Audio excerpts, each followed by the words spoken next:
आज अगर देश 100 कदम आगे बढ़ता है तो तमिलनाडु भी उतनी ही तेजी से आगे बढ़े, ये मोदी का संकल्प है। इसलिए बीते 10 वर्षों में अगर हमने देश में अनेक नए एम्स खोले तो मदुरई में भी एम्स खोलने जा रहे हैं। आज अगर देश में हर गरीब को 5 लाख रुपए तक के मुफ्त इलाज की गारंटी मिल रही है तो उसमें 50 लाख से ज्यादा लाभार्थी हमारे तमिलनाडु के भाई बहन हैं। और ये सेवा हम तब कर रहे हैं जब राज्य में ऐसी सरकार है जो हमें तमिलनाडु के हित के लिए भी सहयोग करने के लिए तैयार नहीं है।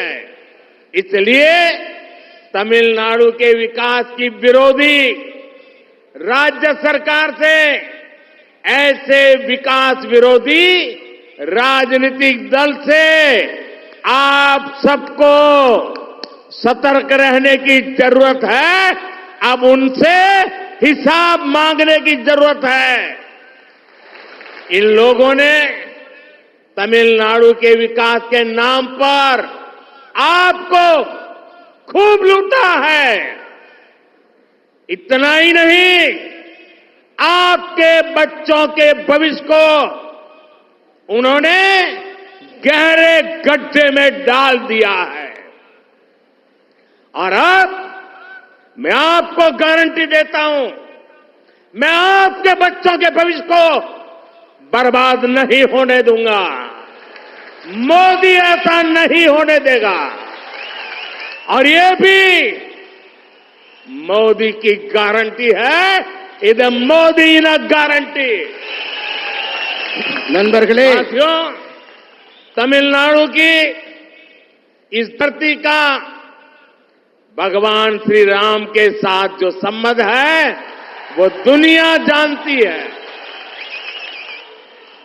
22 जनवरी को अयोध्या में होने वाले आयोजन से पहले मैं जो अनुष्ठान कर रहा था उसके तहत विभिन्न मंदिरों में गया था, धनुषकोडी भी गया था।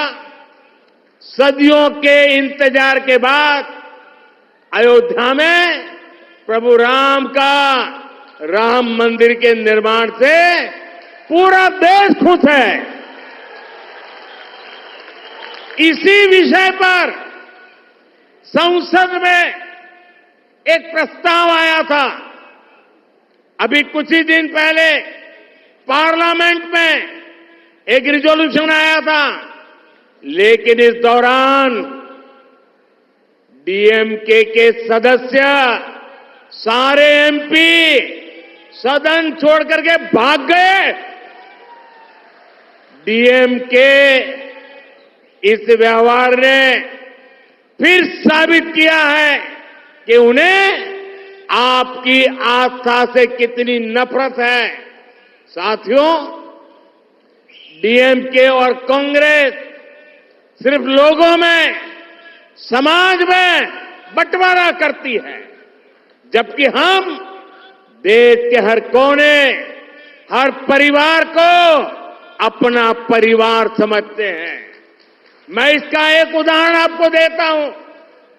तमिलनाडु और तमिल लोगों से मेरा इतना लगाव है कि हमने तमिलनाडु की संतान एक दलित बेटे को मंत्री बनाया है। वो तमिलनाडु से जीत करके नहीं आया था, तो हमने हार्टलैंड हिंदी भाषी मध्य प्रदेश से दोबारा उनको राज्यसभा से भेजा है, क्योंकि हम तमिलनाडु को प्रेम करते हैं।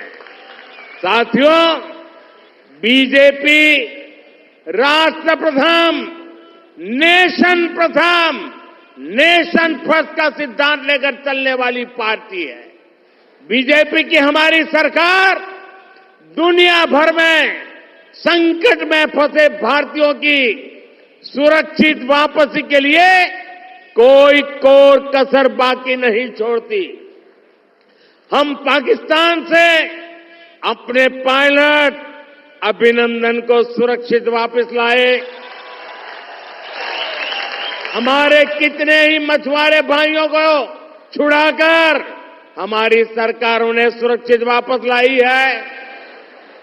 तो श्रीलंका में हमारे 5 मछुआरों को फांसी हुई थी। ये मोदी है, उनको जिंदा घर लेकर के आई। कतर में जिन भारतीयों को फांसी की सजा हो गई थी, उन्हें भारत सरकार पूरा प्रयत्न करके सुरक्षित अपने घर वापस लाई है।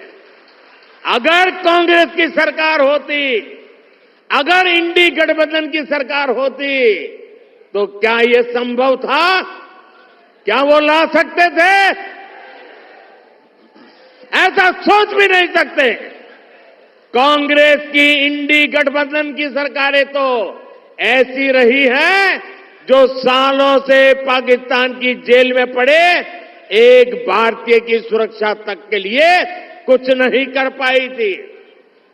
साथियों, डीएमके एक ऐसी पार्टी है जो काम तो करती नहीं, लेकिन झूठा क्रेडिट लेने के लिए आगे रहती है। ये कौन नहीं जानता कि ये लोग हमारी स्कीम पर अपने स्टीपर चपका देते हैं। अब तो इन्होंने हद कर दी। इन्होंने तमिलनाडु में, अभी अन्नामलाई विस्तार से बता रहे थे, इन्होंने तमिलनाडु में इसरो लॉन्च पैड का क्रेडिट लेने के लिए चीन का स्टिकर चिपका दिया है। भाइयों बहनों, ये तमिलनाडु डीएमके के नेता, उन्होंने देखना अब संभव नहीं रहा, कुछ देख ही नहीं सकते हैं। और जो देख नहीं सकता है उसको क्या कहते हैं आपको मालूम है। और इसलिए भारत की प्रगति देखने को तैयार नहीं है, भारत के स्पेस की प्रगति देखने को तैयार नहीं है। और जो पैसे आप देते हैं, जो टैक्स तमिलनाडु के भाई बहन देते हैं, उन पैसों से उन्होंने एडवर्टाइजमेंट दिया और एडवर्टाइजमेंट देकर के उसमें भारत के स्पेस का चित्र नहीं रखा। भारत के स्पेस की सफलता को वो दुनिया के सामने, तमिलनाडु के सामने रखना नहीं चाहते थे। उन्होंने हमारे साइंटिस्टों का अपमान किया, हमारे स्पेस सेक्टर का अपमान किया, आपके टैक्स के मनी का अपमान किया, आपका अपमान किया। ऐसा आंखें बंद करने वाले, पूरी तरह न देख पाने वाले ये डीएमके को अब सजा करने का मौका आ गया है। நண்பர்களே, நம்ம பாரத தேசம் 100 மடங்கு முன்னேறினா தமிழ்நாடும் இணையா 100 மடங்கு முன்னேற வேண்டும். இது மோடியின் உறுதிமொழி. உங்களுக்கு நாடு எவ்வளவு முன்னேறுதோ தமிழ்நாடும் அவ்வளவு முன்னேறும். அதனாலதான் 10 ஆண்டுகள்ல இந்தியா முழுக்க எய்ம்ஸ் திறந்தப்ப தமிழ்நாட்டிலையும் மதுரையில எய்ம்ஸ் திறக்கிறோம். 50 லட்சத்துக்கும் மேற்பட்ட பயனாளிகள் இலவச சிகிச்சை பெறாங்க.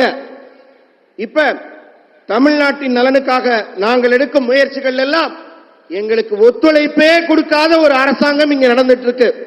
மத்திய அரசு என்ன செஞ்சாலும் ஒரு குறை சொல்றாங்க அரசாங்கத்துல. அதை மீறி மக்களுக்கு நாங்கள் நன்மை செய்து கொண்டிருக்கிறோம்.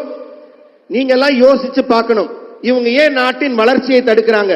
திட்டங்களை ஏன் தடுக்கிறாங்க? மத்திய அரசு கொடுக்கக்கூடிய மக்கள் நலத்தை எல்லாம் தடுக்க வேண்டும், இதை கெடுக்க வேண்டும் என்ற எண்ணம் ஏன் இந்த மாநில அரசுக்கு இருக்குன்னு நீங்க எல்லாம் யோசிச்சு பார்க்கணும். நீங்க எல்லாம் ரொம்ப எச்சரிக்கையாகவும் இருக்கணும். ஏன்னா அவங்க வளர்ச்சியை தடுக்கிறது எதுக்குன்னா நாட்டை கொள்ளையடிக்கிறதுக்காகத்தான். ஆனா உங்க மோடி அது நடக்க விட மாட்டார். அதை தடுத்து நிறுத்துவார். இரும்பு கரம் கொண்டு அந்த கொள்ளையடிக்கும் முயற்சி தடுக்கப்படும். தமிழ்நாட்டுக்கும் ராமருக்கும் என்ன சம்பந்தம் கேட்கிறாங்க. நான் அயோத்தியில திறக்கிறதுக்கு முன்னாடி இங்க இருக்க தனுஷ்கோடியில இருந்து மிகப்பெரிய கோயில்கள் எல்லாம் போய் இங்க ஆசீர்வாதத்தோட தான் அங்க போய் அயோத்தியில ராமர் கோயில் திறந்தோம். ஜனவரி 12 மொத்த தேசமும் மகிழ்ச்சி அடைந்தது ராமர் கோயில் திறந்தோன்னு. ஆனா பாராளுமன்றத்தில் ஒரு ரெசல்யூஷன் கொண்டு வரப்ப உங்க திமுக எம்எல்ஏக்கள், தமிழகத்தின் திமுக எம்எல்ஏக்கள் வெளிநடப்பு செஞ்சு போறாங்க. அது அவங்களால ஏற்க முடியல. அவங்க இதன் மூலம் என்ன நிரூபிக்கிறாங்க? உங்களுடைய நம்பிக்கையை அவர்கள் எதிர்க்கிறோங்கிறத நிரூபிக்கிறாங்க. அவங்க வெறுப்பு அரசியலை பரப்புகிறார்கள். ஒரே குடும்பம் தன்னுடைய குடும்ப வளர்ச்சியை தவிர நம்ம மாநிலத்தின் வளர்ச்சியை பார்க்கவில்லை என்று நிரூபிக்கிறார்கள். ஆனா பாஜக அப்படி இல்ல. உங்களை நேசிக்கிறோங்கிறதுக்காகத்தான் உங்க குடும்பத்திலிருந்து ஒரு தலித் குடிமகனை, உங்க பிள்ளையை நாங்க மத்திய அரசுல அமைச்சராக்கி இருக்கிறோம். அவருக்கு அதுவும் இல்லாம ஹிந்தி வேற தமிழ் வேறன்னு பேசுறாங்க. ஹிந்தி பேசுற ஒரு மத்திய மாநிலத்திலிருந்து அவருக்கு இப்ப எம்பி பதவியும் மறுபடி கொடுத்திருக்கோம். அதுக்காக நாங்க ரொம்ப சந்தோஷப்படுறோம், மகிழ்ச்சி அடைகிறோம். ஏன்னா எங்களுக்கு நாடுதான் முக்கியம், மக்கள் தான் முக்கியம், தேசம் தான் முக்கியம். ஏன்னா இது வலிமையான பாரதம், வல்லமையான பாரதம். அபிநந்தன் பாகிஸ்தான் பார்டர்ல போய் விமானத்திலிருந்து விழுந்தாரு. ஒரு கீறல் கூட இல்லாம நாங்க கூட்டிட்டு வந்தோமா இல்லையா? ஸ்ரீலங்கால 5 மீனவர்கள் தூக்கு தண்டனை விதிச்சிருந்தாங்க. அவங்களுக்கு தண்டனையா கிடைச்சது. நான் போய் மீட்டுட்டு வரல அவங்கள. யாரால நம்ம நாட்டு மக்கள் மேல கை வைக்க முடியும்? ஏன்னா இங்க இருக்கிறது மோடி. மோடிய மீறி யாரும் இந்தியன் மேல கை வைக்க முடியாது.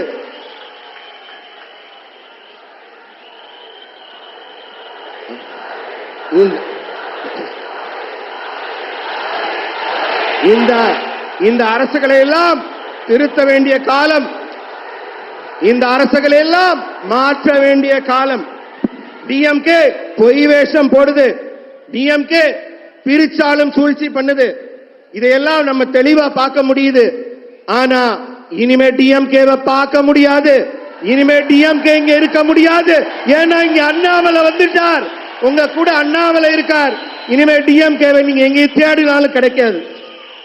காசு பணம் சம்பாதிக்க உங்களுடைய நம்பிக்கையை, உங்களோட மொழியை, உங்களுடைய இனத்தை சிறுபான்மைப்படுத்தி அதை கேவலப்படுத்தி அந்த நம்பிக்கையை எதிர்க்கிற திமுக முற்றிலுமாக இங்கிருந்து அகற்றப்படும்.